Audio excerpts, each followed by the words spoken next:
Chasing your dream is hard. Letting go of your dream is hard. Dealing with criticism and failure is hard. Being just another brick in the wall is hard. Change is hard. Monotony is hard. My next guest chose her hard. She broke away from her stable corporate career to start a company of her own. She chose to be questioned, to be doubted, to break free, follow her dream, and succeed in her own terms. From a one-room facility at her house to a USDA Organic Certified Brand, Arezou is now India's first customized holistic beauty and wellness brand. She still makes these hard choices every day and hopes that she will be a beacon of light to women, especially from the underprivileged community. She wants to continue to create employment for these women and help them be self-independent and be their most confident selves. I'm so privileged to have Ishita Saxena of Arezou at Candid with Candy. And I'm Candy, your host for the show. Please do not forget to like and subscribe. Hi Ishita, how are you? Hi Candy, all well, how are you? I'm good, and it's so lovely to have you here at Candid with Candy. First of all, I know that you are one of those very few women who actually took the plunge from having a very stable, regular income job to making that shift to doing your own thing, right, or a startup. I think the first question is, when or how did you decide that it was time? I always wanted to do something of my own, but it was always, when you have a nice, cushy job and you know that there's a stable income, it always goes in the back burner, especially when you're working well and you're progressing well in your career. So when I became a mom and through that maternity leave and after that, what my mindset changed.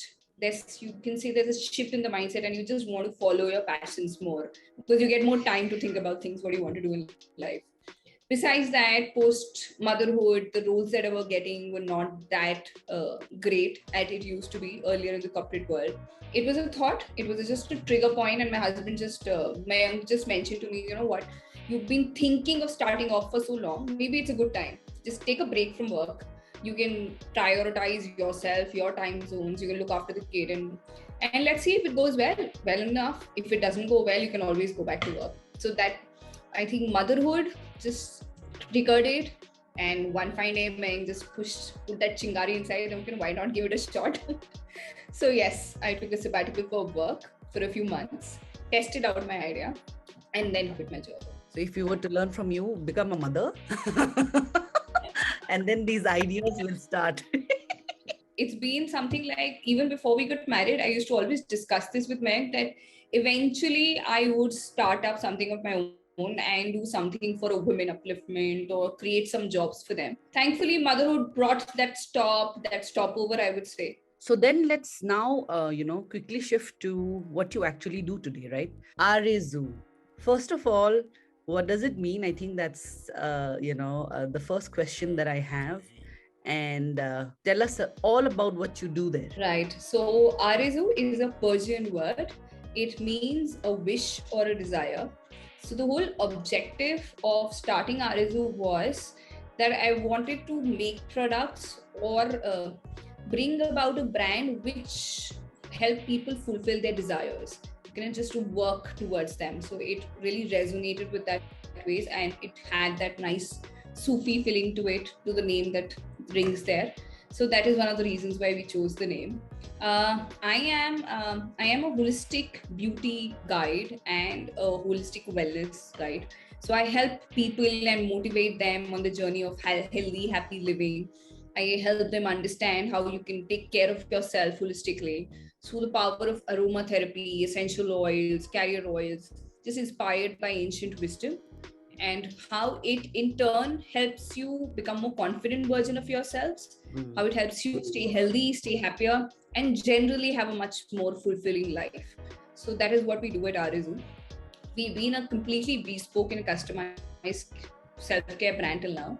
Now we are also diversifying into holistic wellness and trying to get aromatherapy to more and more people across India.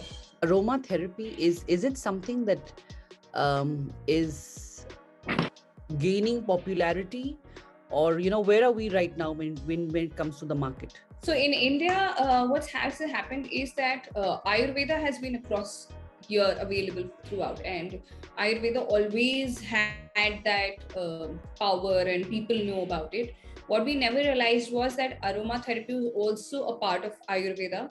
It's coming from Rig Veda and everywhere, but it just did not get that popularity. Thankfully, now people are realizing this importance, and in India, it's gaining popularity gradually. And that is one of the reasons why I talk about it so much, because people don't know much about it. Right. So we're trying to educate them, trying to make them understand what is it all about. And so basic, as you all know, everyone likes fragrances. So if you get a beautiful, nice fragrance soothing, so no one says no to that. All you have to do is just tell them how to safely use them. But yes, it's definitely an upcoming market in India, and I hope to tap on it at the initial stages. Yeah, and so I was just thinking, then then your potential is really huge, right?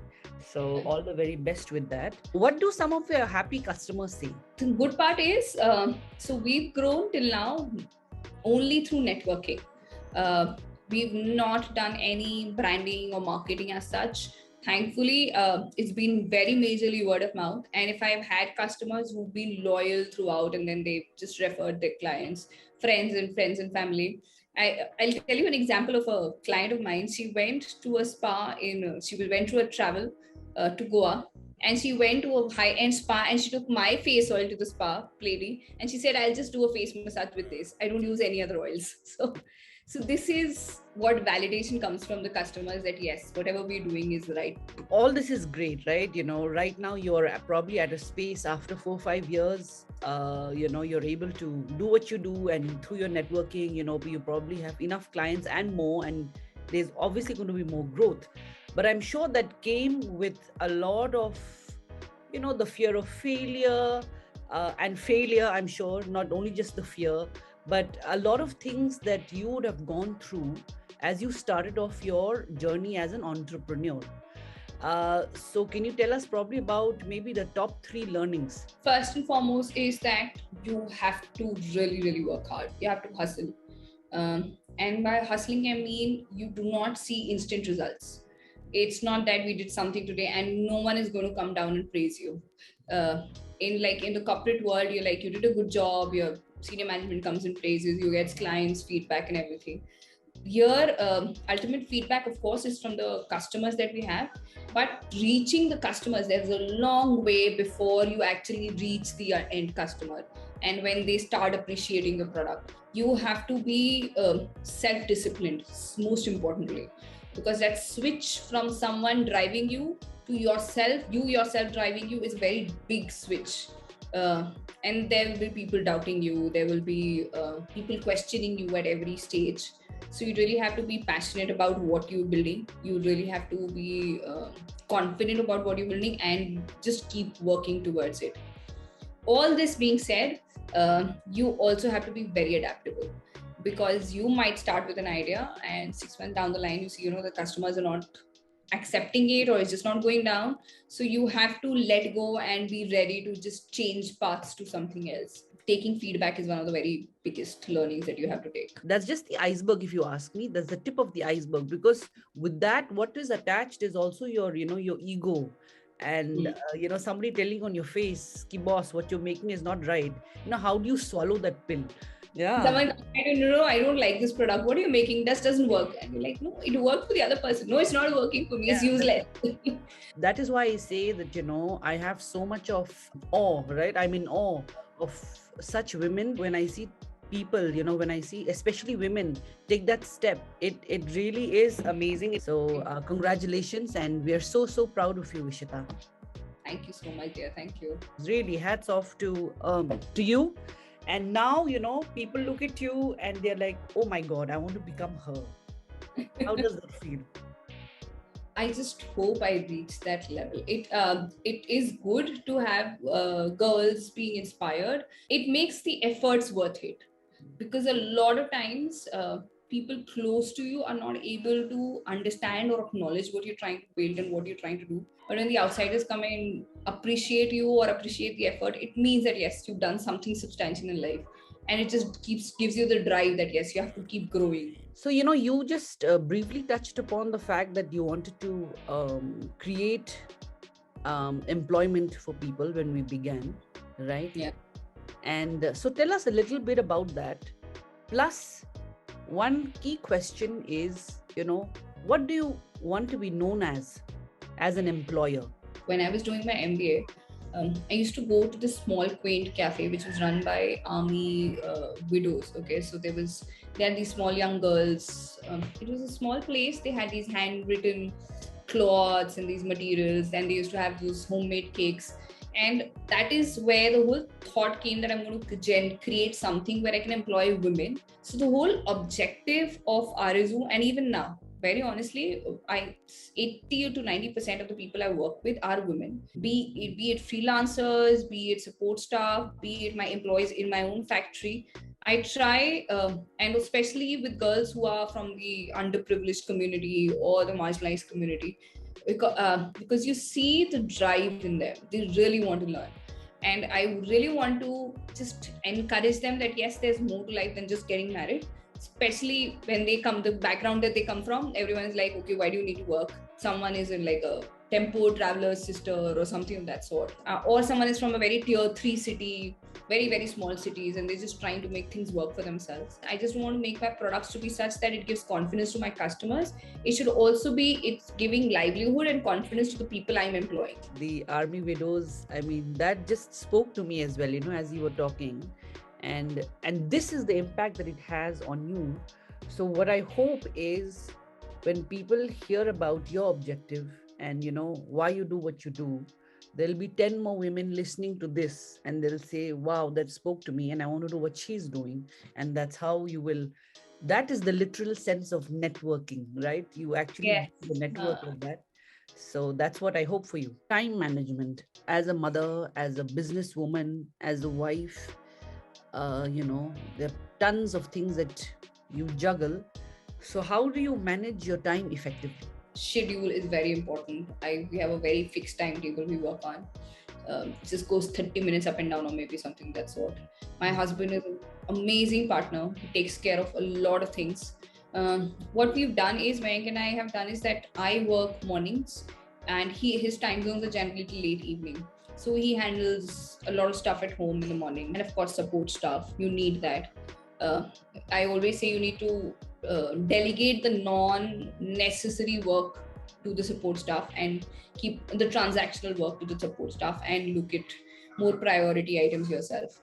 At the same time, we would also say the kids have to be really trained well also. As parents, we kind of, from the very initial stages, we try to pamper our kids. Let me do it for him. Let me feed him. Let me change his clothes and stuff like that. So I have been trying to make him as independent as possible, uh, as per his age, of course.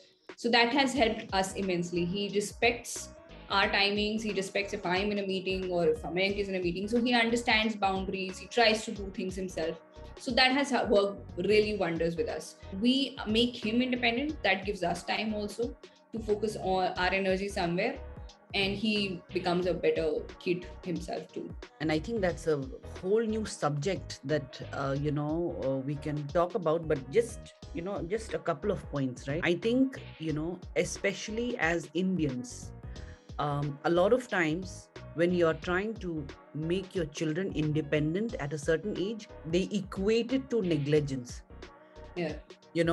As Indians, the way it's seen is, if 2 3 people give full attention to the child, then I'm taking care of the child. Child. Yeah. Versus making him independent, making him do things on his own, like you said, eat on his own, wear his own shoes. I've seen children at age 5 and 6 in India, they can't even tie their own shoelaces. Not even now. We can't. So what you're doing, I think, beyond being progressive, right? I think that is the right way of parenting, irrespective of whether you have really busy parents or not. And I'm sure, again, even in this area, there'll be so many people who will come back to you saying, oh, they're too busy for their children. So their children do whatever they want. and you'll be criticized for it, but as long as you and your partner, you and Mayank know what you're doing and teaching them the right sense of independence, I think that's absolutely wonderful. There's so much to learn, even just in that 5-minute explanation that you gave.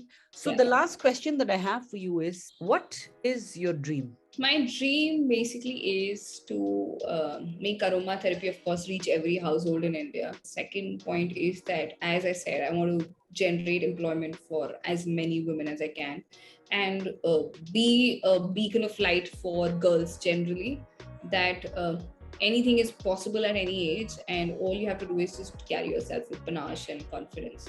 I agree with you 100%, and that's awesome. Welcoming Ishita to Candid with Candy's rapid fire round. Are you ready? Yes, I am. Your favorite time of the day? Mornings. Okay, fill in the blanks. I hate. Dishonest people. I admire. Strong women. I worry about. Time management.